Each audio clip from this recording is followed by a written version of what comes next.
everyone, welcome back to Just Invest Today, and today we're talking about TTCF, Tattooed Chef.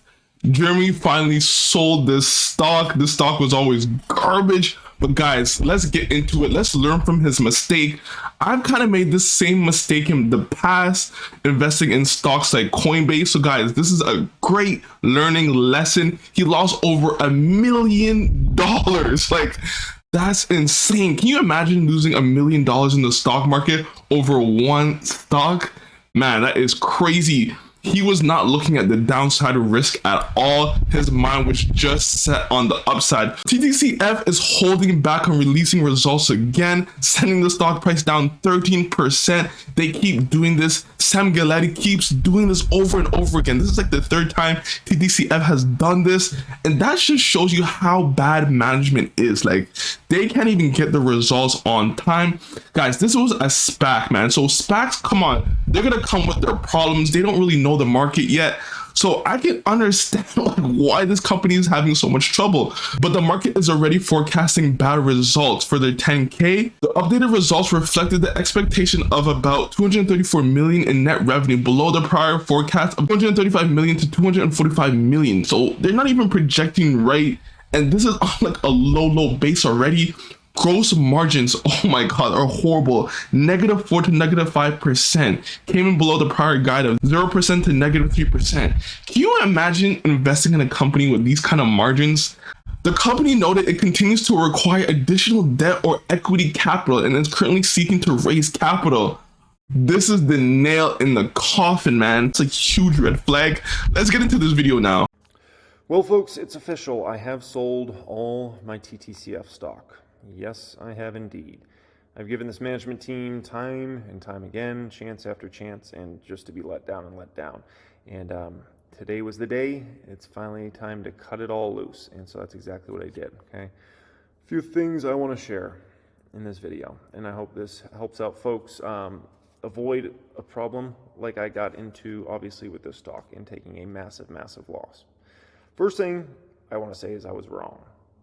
I was wrong in regards to the entire plant-based food movement. I thought this was going to become a massive thing. As more times ticked on, the more I've come to the conclusion that the plant-based food movement is kind of a niche thing. The vegan movement, the whole deal. So this was one of the big mistakes that Jeremy actually made when he invested in TTCF. He was speculating on the vegan industry, and the industry hasn't really proven itself yet. So why would you do that? Plus, let's give him the benefit of the doubt, saying that this vegan industry is going to grow crazy, 30% compounded for the next 20 years or whatever. Why does he think TTCF is going to be the winner in that? What makes TTCF better than any other company? He wouldn't be able to answer that question if you asked him that. So that just showed you that it didn't even matter about the industry growth. The TTCF model just wasn't there. It wasn't the company to succeed or be the best company. It wasn't proven. It didn't have a crazy track record of proving its profitability or just growth or whatever. Revenue growth doesn't count. That was a huge mistake that Jeremy made. In 2020, 2021, there was massive amounts of people trying vegan diets, plant-based food diets, and I really thought that trend was going to continue. Now I go into my favorite plant-based or vegan restaurants here in Vegas, and they're ghost towns. I took my family last weekend to one of our favorite vegan restaurants, and it was a ghost town in that place. I mean, literally, I think there might have been one other customer, and this was at 5:30 on a Saturday. I go to Texas Roadhouse, and there's an hour wait. I go to Cheesecake Factory, and there's an hour wait. And so, nonetheless, folks, I think I was wrong about the whole vegan movement, the plant-based food movement, and that needs to be said, okay? Second thing is, so a lot we can take from this. I've always had a saying that if you're going to bet on an unprofitable stock, you bet small.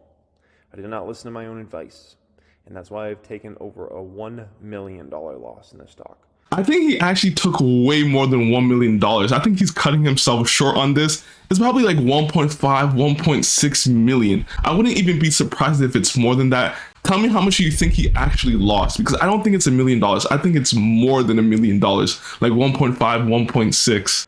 I didn't even listen to my own advice on that. The bottom line is, if you ever buy an unprofitable stock, understand it's a speculative position. Keep the position sizing small. So then if you're wrong, it's a small loss, not a huge loss. This should have been a 50K loss for me, a 100K loss, not $1 million plus loss. Second thing is, I've always said be careful of unproven management teams, and I totally overlooked that in this investment, and I decided to bet heavy on an unproven management team. The fact is that management teams never had experience in, obviously leading a public company, and I overlooked that. Huge mistake, huge mistake. And I mean, it's the worst management team, and and I don't want to be disrespectful, but it's the worst management team by far of any company I've ever invested in. And that includes GoPro. That had Nick Woodman, Mr. Yacht Man, Mr. I like to sail around on my yacht instead of run a company. And this management team, I'll take Nick Woodman and how bad that management team was any day over this management team. I've never seen a management team that incompetent in my life that could blow through 9 figures of cash in a snap of fingers and take gross margins negative, miss earnings period, red flags. That's the third period. This is a key mistake, investing in an unproven management team. Guys, the best way to understand management and see what kind of manager this is, look at the past history of the company and see the growth trajectory till now. Look 5-10 years in the past. How's the revenue growth? How's the net income? How's the ROE, the return on invested capital? Look at all those metrics. Look at what the management has said in the past, and has it reached those marks?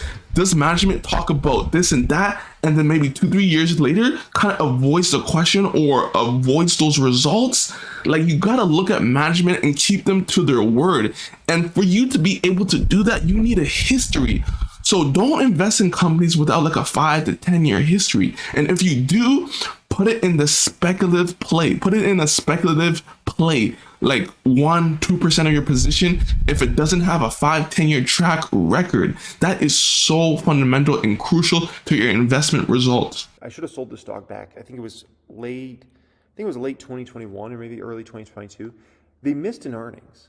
And when I say missed in earnings, I don't mean they missed the numbers. I mean, literally, the management team, I guess, forgot that they had an earnings.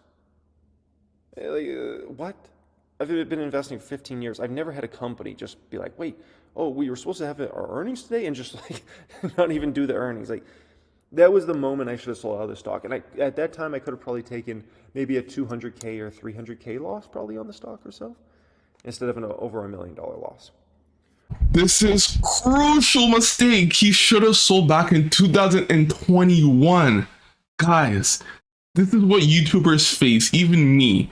When we talk about our stock, when we announce our stock, especially when you put a lot of money into it and you brag about it, you have this bias towards the stock and you don't want to sell because then all the YouTubers or all the community is going to laugh at you. So this is crucial that you can't kind of brag about your stock, so you can't kind of come out too hard about it.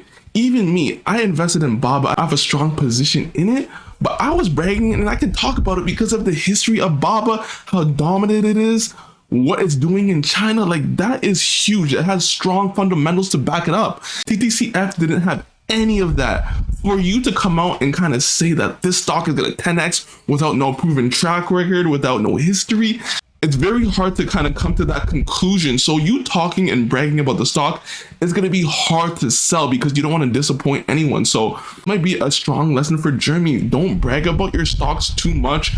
Don't kind of announce it, because then it's going to be hard to sell in the future. Even though you want to, it's going to be hard to, because you're thinking about, damn, like, are all these YouTubers or all these like people judging me right now if I sell the stock? It's a big issue on YouTube, but guys, just don't brag about it. Just talk about it and just keep it cool when you're talking about stocks. Third thing is, am I embarrassed? I'm not embarrassed about taking a loss on the stock. Like, if I buy 10 stocks, I'm going to take a loss on likely at least 2 of those 10 stocks, if not 3. This is not a game when you're an investor. It's not a game where like you're going to bat 100%. That's not the way this works. I wish it was that way, but it's not. You're always going to take losses. So I'm not embarrassed by taking a loss. I am embarrassed by the size of the loss. To take over a $1 million loss in this stock, that's embarrassing for me. That just shows that I was completely delusional and gambling in this situation. And that for me is always the most disappointing thing. So tell me what you think about this video. Jeremy finally sold out of TTCF. This was a dying stock. It's going to go bankrupt very soon. It's running out of cash. Guys, like and subscribe to my channel. Peace.